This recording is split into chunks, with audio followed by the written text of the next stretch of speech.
Agora sim. Bisol, seja bem-vindo. Se a gente for avaliar, tu é o terceiro vice-presidente de futebol do Internacional, foste diretor agora, né? Pelo menos dessa gestão, claro, né? Da gestão do Alessandro como um todo. Quarto? João Patrício, que teve o João Patrício, esqueci o João Patrício esse. Então, isso. Tu és o quarto, exato. Mas, além dessa questão, tem toda a estrutura, né? Magrão, possibilidades ainda de um coordenador técnico que vocês tentaram agora também há pouco tempo, antes de haver alguma mudança. Eu queria que vocês falassem sobre essa estrutura, que é uma promessa de campanha desde o primeiro mandato do presidente Alessandro Barcelos, que não foi basicamente cumprida até o momento. E queria que tu falasse principalmente como é que tu recebe o vestiário. Tu chega com um vestiário azeitado, tu chega com um vestiário um pouco tenso pela situação dos 11 jogos sem vitória. Queria que tu falasse um pouquinho do ambiente que tu encontrou. Obrigado.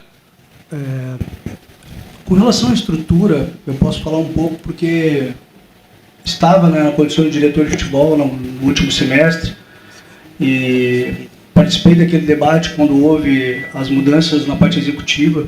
E o conceito que foi criado naquela oportunidade era muito mais de suprir as demandas que o futebol necessitava naquela oportunidade, tanto do ponto de vista administrativo, tanto do ponto de vista de ter esse elo da relação dos jogadores para dentro dos executivos.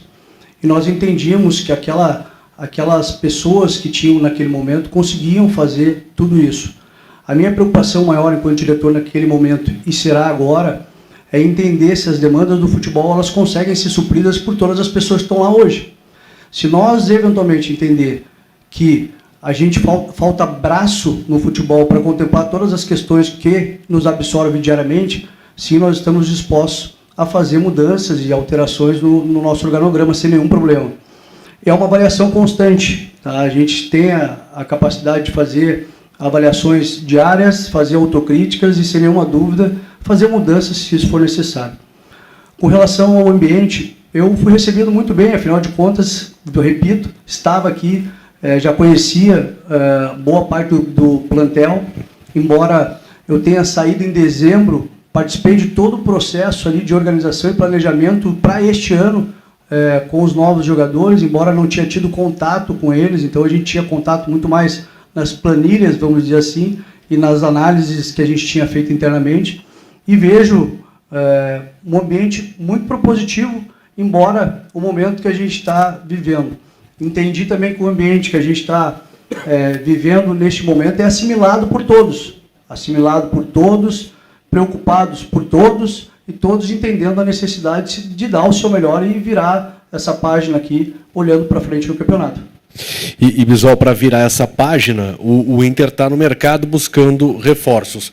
Já trouxe, acabamos de ouvir um reforço para o sistema defensivo. Que atualizações você tem com relação a isso, né? Reforços para esse segundo semestre? Com relação, por exemplo, ao Tabata, que já está em Porto Alegre, o que falta, por exemplo, para esse jogador ser anunciado oficialmente? Sabe, estava conversando com vocês aqui antes, hoje é o 4º dia que estou no departamento. Vocês imaginam que é uma série de situações para a gente se atualizar. E uma série de situações estão na mesa, afinal de contas, ainda temos 20 dias da janela ainda para fechar, obviamente, para nós, e também nos dá perspectiva de buscar novos atletas. O perfil do Internacional sempre foi de falar de jogadores quando estiver uma negociação bastante encaminhada ou até mesmo já com contrato assinado. Vocês sabem que a gente tem essa postura muito mais porque o mercado nos coloca numa imposição de que é muito competitivo. A depender de como a gente se manifestar aqui, supervaloriza. A depender de como a gente se manifesta aqui, não sai negócio. Então, é uma compreensão que eu peço a todos. Vocês estão aqui há bastante tempo, né, sabem como funciona isso, mas a gente não vai deixar de dar, evidentemente, as notícias que são necessárias aqui, principalmente para se comunicar com o nosso torcedor. De fato, é questão de documentos que estão faltantes ainda, mas que eu acredito que nas próximas horas a gente esteja se comunicando com vocês aí para falar sobre o atleta. Boa tarde, Bisol, aqui. Nos últimos meses, talvez até no último ano, o torcedor reclamou muito de não ver o vice de futebol tão ativo dentro do futebol mesmo e mais vendo ele como um cargo político. Como tu se vê nessa posição? Tu quer ser um cara mais ativo dentro do futebol mesmo, ajudando na tomada de decisões, vindo à frente para falar com a imprensa e com os torcedores? Sabe, tem perguntado isso seguido agora, porque quando há mudanças, todo mundo faz ilações de toda a ordem com relação a isso. E primeiro quero dizer que o Felipe saiu dessa função aqui muito em razão do profissional dele. Ele é advogado e acabou tendo que sair porque não estava mais dando conta das questões dele. E a gente respeita, fez um baita trabalho pelo Internacional do ponto de vista interno. E muitas vezes o que não chega para a imprensa é o dia a dia que está lá de representação política, de representação das pautas do Conselho de Gestão junto ao futebol, daquilo que as decisões que passam necessariamente pelo vice de futebol, que precisa estar atento às negociações todas que estão acontecendo. E a comunicação talvez seja uma parte, e eu diria até que seria uma parte mínima de todo o processo de responsabilidade do vice-presidente de futebol.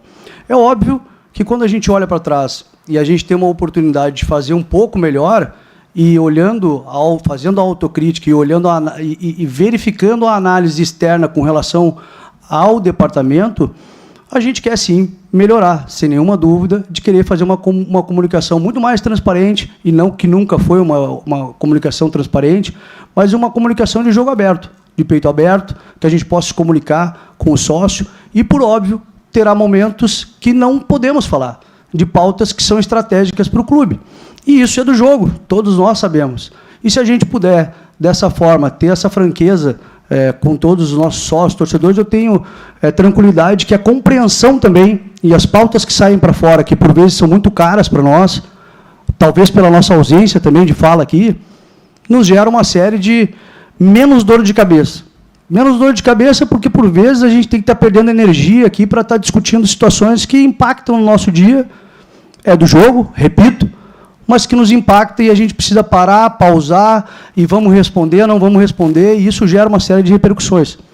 Então, acredito que se a gente puder melhorar esse aspecto nosso aqui, de poder falar, e, claro, está aqui os profissionais da comunicação do clube que vão nos orientar nesse sentido também, já vai ser um grande avanço. É óbvio que não se resume a isso. Tem muito mais com profundidade as questões do futebol. Nós temos que trabalhar fortemente dentro do nosso departamento, tentando melhorar, fazendo a nossa autoavaliação permanente, buscando que os nossos executivos trabalhem e deem o seu melhor. Eu tenho muita convicção de que o vice de futebol, além de ser um representante político dentro do departamento, ele tem a capacidade de fazer diagnósticos. E eu acho que esse é uma sensibilidade que o vice-presidente pode ter, porque, afinal de contas, é os olhos da gestão dentro do departamento. E se a gente tiver a capacidade de, além de fazer diagnóstico, criar ambiente, poder fazer consensos, dialogar com as pessoas e construir soluções, eu acho que a gente já tem um bom caminho na condição aí de vice-presidente. Então, dentre todas as situações que a gente busca estabelecer como responsabilidade da vice-presidente de futebol, certamente são essas questões que eu coloco e muito mais situações que podem vir. Eu digo também que desafios na vida, principalmente no futebol, eles não vêm no bom momento. As pessoas falam, olha, vão te convidar para entrar no futebol quando existe uma situação delicada em geral. E é esse o desafio que a gente tem, e no desafio gera a oportunidade da gente sobressair também e trazer um ambiente melhor, propositivo, construir coisas boas. Então a gente está aqui com muita responsabilidade, queria deixar o torcedor muito tranquilo aqui, que a gente não está se colocando nesse processo também como alguém que vai solucionar todos os problemas. Ao contrário disso, eu tenho, para quem me conhece, no meu perfil, de sempre consensuar, dialogar, ouvir muitas pessoas, e eu tenho absoluta certeza que com isso a gente vai criar sim um ambiente propositivo, virar essa página, olhar para cima na tabela e a gente construir coisas boas para o futuro. Bisol, boa tarde. Queria te perguntar a respeito do Inter na janela de transferências, porque o Inter ele deixou um dinheiro significativo pelo caminho nas Copas do Brasil e Sul-Americana, que estava previsto em orçamento, e o Inter não conseguiu atingir esse valor financeiro. Como o Inter vai se movimentar na janela, sabendo que não tem muita margem também no brasileiro, porque previu o G4? Né? Como que o Inter vai fazer para ter esse dinheiro para poder investir nessa janela de transferências, sabendo desse cenário financeiro em relação ao orçamento versus realidade? É preciso recuperar aqui um histórico nosso de que muitos de vocês, ou talvez unânime, tinham conhecimento de que, ou diziam, reconheciam que nós tínhamos feito uma das melhores janelas, ou se não a melhor janela do Brasil. Iniciamos uma temporada com um plantel importante, que já era reconhecido pelas valências que tinham anterior, agregamos, contratamos e acho que pouco recebemos crítica do ponto de vista quando ainda se estava na contratação. Podemos receber crítica agora, talvez pelo desempenho, por alguma razão ou outra. Mas se a gente pegar toda essa engenharia que fizemos de contratações, nós estabelecemos patrimônio para o clube. Nós hoje temos ativos importantes para o clube. E, por óbvio, ter ativos, jogadores de seleção, jogadores que são reconhecidos a nível nacional e internacional, gera também a prospecção para fora, que é o que acontece. A janela abre para todos. E ela pode ser boa ou pode ser ruim.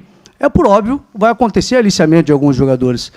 E, na nossa concepção, nós temos contrato. E os contratos estabelecem regras. E se as regras forem cumpridas e daqui a pouco o negócio for bom para o internacional, nós vamos avaliar, porque nos impõe também um orçamento para a venda de atletas. Como todos vocês sabem, nós temos responsabilidade com relação a isso. Mas também é preciso dizer que essa janela não é o fim. Nós podemos trabalhar ainda até o final do ano com outras possibilidades de organização e planejamento estratégico interno para cumprir esse orçamento. Então, a gente tem tratado essas demandas de forma muito tranquila, recepcionando quando o caso acontece, e nesse aspecto, falo de novo, muitas vezes as especulações acabam gerando situações que sequer a gente falou, sequer teve oferta de jogador, e que isso chega para dentro do departamento. Agora mesmo, de um atleta nosso, saiu aqui que estaria negociando, enfim, e que absolutamente não tem nada, E a gente tem energia colocando em cima disso para a gente manter estável o nosso ambiente e não fazer com que a gente tenha que, todo momento, botar em dúvida as informações que estão sendo colocadas. Mas isso tudo a gente tem compreensão, está trabalhando fortemente em cima disso. O internacional também não é só, vamos dizer assim, não está sendo arriscado tão somente, a gente também está prospectando no mercado, e eu acredito que nos próximos dias aí também a gente vai conseguir anunciar outros jogadores importantes para agregar ao nosso grupo. Bisol, eu estava preparado até para fazer outra pergunta, mas queria pegar esse gancho, porque ninguém acho que ainda se manifestou sobre as notícias que envolvem Vitão, e eu queria que você falasse sobre isso, se esse é realmente o jogador que você acaba de citar, se ele já recebeu alguma proposta, o que ele tem conversado com vocês. A gente sabe que ele assinou um pré-contrato, que ele poderia até ter saído de graça, mas assinou o pré-contrato. Tem proposta na mesa? Não tem? O que acontece com o Vitão? Então, eu diria que não é somente o Vitão, e eu não vou falar em nome específico aqui, porque o que acontece nessas situações? Nós temos cláusulas de confidencialidade. Qualquer situação que a gente fala aqui, dependendo como encaminhar, pode ser que não dê certo o negócio ou pode gerar uma repercussão negativa, inclusive para o jogador. Então, a gente tem muita tranquilidade, principalmente desses ativos que eventualmente possam sair do clube, de ter um cuidado de falar sobre isso, se não confirmado uma negociação. Então, eu gostaria que entendesse, mas a gente está, o que eu posso dizer é que a gente está preservando o nosso patrimônio. Sem nenhuma dúvida, se sair eventual jogador ou negócio, certamente será muito bom para o Internacional. Bisol, inegavelmente, de tão boa que foi a janela, se criou expectativas para a temporada do Inter. E chega no meio do ano, muitas ou a maioria delas acabaram se quebrando, enfim, coisas do futebol. Que objetivo tem o Inter a partir de agora até o final do ano e como conciliar, já que o ano não foi como se esperava, ou não está sendo, como conciliar e já pensar um pouco também em 2025, mas para 24 agora, qual é o objetivo do Inter no Brasileiro? Mas eu não diria que são coisas do futebol, porque, na verdade, nós criamos uma expectativa assim, porque diante do cenário que estava posto e de um último semestre bom, nós tínhamos a perspectiva de que poderia ter melhor desempenho. É bem verdade que não conseguimos fazer isso, mas nós também, e aqui quero dizer de forma muito tranquila e de peito aberto para vocês, às vezes a gente relativiza, por estar no esporte, tudo o que aconteceu com o Estado do Rio Grande do Sul, em especial aqui em Porto Alegre. E isso afeta, para quem sabe minimamente de futebol, como é que é um ambiente extremamente competitivo, o quanto afeta isso para o desempenho dos atletas, para o desempenho dos executivos, Vocês têm noção, vocês estão acompanhando lá, a gente está lá na base, que nós temos uma estrutura boa, é verdade, mas é uma estrutura provisória, onde a gente está lá numa situação ainda que, aguardando que a gente consiga aqui liberar o nosso CT. Isso gera repercussão também no nosso desempenho. Com isso, não é uma desculpa absoluta nossa aqui, dizer que é a nossa desculpa para não vir os resultados, mas isso também é um elemento importante que a gente não pode desconsiderar, e por vezes eu vejo, inclusive, vulgarizado o momento que a gente está vivendo, que ainda há um resquício. Ontem eu estive aqui no CT, nós perdemos praticamente tudo, estamos fazendo um esforço enorme para que a gente possa recuperar o nosso CT, e isso é um elemento importante. É um elemento importante, junto, que agrega a nova comissão técnica que chegou, o tempo de maturação, de assimilação dos jogadores com essa nova comissão técnica, a nossa estrutura, que vai melhorar a estrutura para os jogadores, os novos jogadores que estão chegando. Então, são esses elementos que eu acredito que cria-se um ambiente propositivo. E, obviamente, não só pensando no ano que vem, nós temos uma temporada ainda pela frente. E essa temporada, nós estamos trabalhando de forma muito séria ainda. Não pensem que estamos criando um ambiente de final de ano. Os jogadores têm toda a capacidade de compreender a sua responsabilidade e entender o quanto é importante a gente desempenhar o melhor papel nesse campeonato. Seja para a gente conseguir uma vaga na Libertadores, seja para a gente disputar todos os pontos possíveis. Estamos tratando também esses jogos ainda que faltam como jogos extremamente importantes para nós. Então, eu acredito e quero dizer ao torcedor, ao nosso sócio, que a gente entende, reconhece, faz a sua autocrítica, mas a gente também traz todos esses elementos para a gente ter convicção de que temos uma luz, e uma luz positiva para frente. Boa tarde, Bisol. Uma questão importante do Inter esse ano tem sido os consequentes e as diversas lesões. A parte física, que deve ter muito a ver com essa parada também que tu já citaste. Mas como o Inter, como gestão, enxerga uma resolução para esse problema, nesse momento? É exatamente isso. A gente reconhece as lesões são musculares, em geral. A gente reconhece que, eu vou dar um exemplo para vocês aqui de logística, que levamos, eu não estava aqui, evidentemente, mas vocês acompanharam, levamos 10 horas para chegar no Rio de Janeiro, levamos 12 horas para chegar em Recife. Então, essas ausência de descanso do atleta e essa ausência e essa rotina de jogos, como foi feita nesses últimos 2 meses, isso gera repercussão, sem nenhuma dúvida, no atleta. Não é uma situação que a gente encara como uma situação crônica ou como uma ausência de um diagnóstico adequado dentro do departamento. É óbvio que a gente quer recuperar e que não tenha os jogadores do departamento médico. A gente entende que logo em seguida, 2 semanas, aí, talvez 3, a gente já tenha o esvaziamento do departamento médico, que eu poderia agregar com mais um elemento propositivo para a gente entender que tudo isso que a gente está falando aqui me dá a esperança, obviamente, a convicção de que a gente vai dar a volta por cima.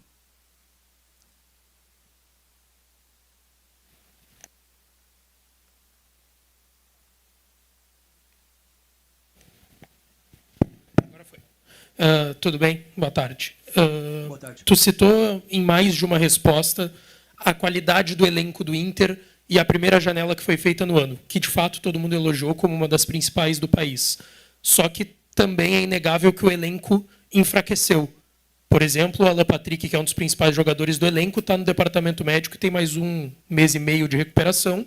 O reserva dele é o Johan, que não tem rendido desde que chegou no Inter. E outras situações que preocupam mais o torcedor, que são saídas de jogadores que quiseram e querem deixar o Inter. O Vitão, que tu citou, a gente sabe que tem uma situação envolvendo o Real Betis e tem um desejo de voltar para a Europa. O Bustos tinha um desejo de Europa, foi parar no River Plate, que não é na Europa, mas quis sair do clube. O Arangues quis sair do clube. E vão surgindo cada vez mais informações de jogadores, de certa forma, insatisfeitos e que querem deixar o Internacional. Como que está essa gestão de vestiário a partir da tua chegada, o que tu já encontrou, porque tu mesmo citou que ajudou no planejamento desse grupo de jogadores, e como fazer com que jogadores importantes como esses não queiram mais deixar o Inter? Primeiro, Lucas, a tua pergunta é uma afirmação. Me pareceu uma afirmação. Me pareceu uma afirmação. Em parecendo uma afirmação, eu preciso te dizer que isso não é verdade. Não existe qualquer ambiente dentro do Internacional de desmantelamento, de saída em bando, de falta de apreço pelas coisas do clube. Os jogadores têm contrato com o clube, estão muito imbuídos e sabendo da responsabilidade do que está acontecendo nesse momento. Acabei de dizer que nós temos uma janela, essa janela é boa para alguns, ruim para outros, mas nos coloca numa situação de nós ser, sim, protagonista também de outros clubes e olhar para o nosso plantel para querer contratar. E disse agora há pouco, se o negócio for bom, estiver dentro da relação contratual, nós vamos ter que ter a capacidade de olhar para isso, para o nosso orçamento e pensar nos interesses do Internacional. Mas, em absoluto, eu quero deixar muito claro que existe clima de final de ano, de não capacidade de compreender ainda o restante do campeonato para nós, que é extremamente importante, e esse ambiente de saída ou de desmotivação, porque não existe mais campeonato, algo nesse sentido. Em absoluto, e quero dizer mais, nós temos como diretoria aqui total convicção que o diálogo com o nosso departamento é um diálogo muito franco, diálogo muito aberto. Nós temos uma relação contratual, um ambiente propositivo, nós temos jogadores que estão chegando, existe um planejamento que está sendo feito, e eu tenho muita convicção, como disse para vocês, que o que sai para fora, muitas vezes, em absoluto, é o que está acontecendo dentro do departamento. E, às vezes, a gente quer trazer a transparência, a realidade, tudo que está acontecendo dentro do departamento para vocês, que eu acho que isso é importante. Mas, nesse aspecto, por exemplo, de criar um ambiente de que estamos sendo nada propositivos para os jogadores, ou que os jogadores não têm interesse em ficar, isso absoluto não existe. Zol, boa tarde. Mas pegando exatamente esse gancho, o Arangues, todos sabem que pediu para sair. O Arangues, inclusive, ficou um tempão sem treinar, chegou lá na Universidade do Chile, botou o colete e já saiu treinando, já se colocou à disposição para jogar. Nós sabemos que o Arangues pediu para sair. Outra informação que temos é que o Bustos também, de certo modo, deu uma forçadinha, e teve a proposta do River, os valores, podemos discutir se foram bons ou não para o clube, mas, inegavelmente, o Bustos deu uma forçadinha para sair. Agora tem a questão do Vitão, que tem desejo de jogar na Europa, temos aí algumas informações do Betis, e também surgiu, aí eu já coloco mais um nome na mesa aí para que o senhor esclareça, relação do Ener Valencia, surge uma especulação, até vi agora, notícia de agora há pouco, que o jornal Olé, eles repercutem que o Valencia estaria desinteressado, que o Valencia teria comunicado dirigentes, que não está feliz, enfim, não sei qual é o desejo do Valencia de fato, mas eu queria te perguntar, realmente não tem nada errado acontecendo no Inter para jogadores como Arangues, Bustos, pedirem para sair? Nós sabemos que eles pediram para sair. Essa questão do Valencia também, por gentileza. Especulações tuas, interpretações tuas. E está bem, respeito, não há problema nenhum. Cabe a mim aqui dizer, nós temos um tamanho número de jogadores. Nós estamos numa janela. O Internacional não poderia, em hipótese alguma, nessa janela, ser objeto de aliciamento de outros clubes? É óbvio que sim. Nós temos jogadores qualificados. E se o negócio é bom para o Internacional, repito, nós vamos fazer, porque temos também um cumprimento orçamentário. Agora, essas ilações que se fazem com relação ao ambiente do futebol, podemos dizer o seguinte, que sejam 2, 3 jogadores que ofereceram propostas boas, por exemplo. Isso é desmanche. Isso é criação de ambiente negativo, isso é simplesmente achar que as coisas estão nada acontecendo dentro do Internacional? Não. Poderia, obviamente, nós receber uma proposta e 3 jogadores saírem do Internacional porque a proposta foi boa e o Inter fez um bom negócio. Agora, dizer que da proposta que eu não sei, tá? Essa informação que tu me traz aqui para nós é desconhecida, do Ener, tá? Dessa informação, dizer que o grupo está desmotivado, que vão sair, enfim, em absoluto, pessoal, em absoluto. Isso não existe no departamento de futebol, eu quero deixar muito claro isso. Ao contrário, existe um ambiente, disse na apresentação com os jogadores. Nós temos jogadores com responsabilidade, jogadores com caráter, jogadores que preservam suas famílias e seus ambientes familiares, jogadores rodados, jogadores que tiveram experiência internacional, jogadores que estão ainda sendo aproveitados nas suas seleções e jogadores que tiveram títulos, ganharam muito. E esses jogadores são extremamente importantes para criar estofo, ambiente e têm a exata noção da responsabilidade que eles exercem aqui nesse clube. E muito mais do que isso, exata noção do tamanho que é este clube aqui, e a paixão que tem o torcedor, e a responsabilidade que eles têm também, nós como dirigente e eles como jogadores, de fazer uma entrega de sucesso para todos. Bisol, tudo bem? Nos últimos dias o Inter teve saídas confirmadas nessa janela, como aí recentemente Maurício, Malho, Arangues, e muito se falou de outras peças de reposição que podem vir para suprir essas saídas. E foram ventilados nomes aí que já passaram pelo Beira-Rio, como Rodinei, Damião, entre outros. Tu acredita que o Inter possa trazer jogadores aí já rodados, que já passaram anteriormente aí por aqui? Eu te diria que nós temos um CAPA, que é um sistema, nosso departamento, que faz uma análise de prospecção dos atletas aqui. Nada é encaminhado dentro do futebol se não tiver dados, se não tiver informações. Nós temos diagnóstico das valências do nosso plantel, das deficiências do nosso plantel, e é em cima disso que a gente trabalha. A gente não vai falar em nomes aqui, também não diria para ti que repatriar jogadores não seria uma restrição. Obviamente que não, mas eu não te diria nomes nesse momento, porque, evidente, é uma questão estratégica para o nosso Inter. Obrigado, pessoal. Tamo junto aí.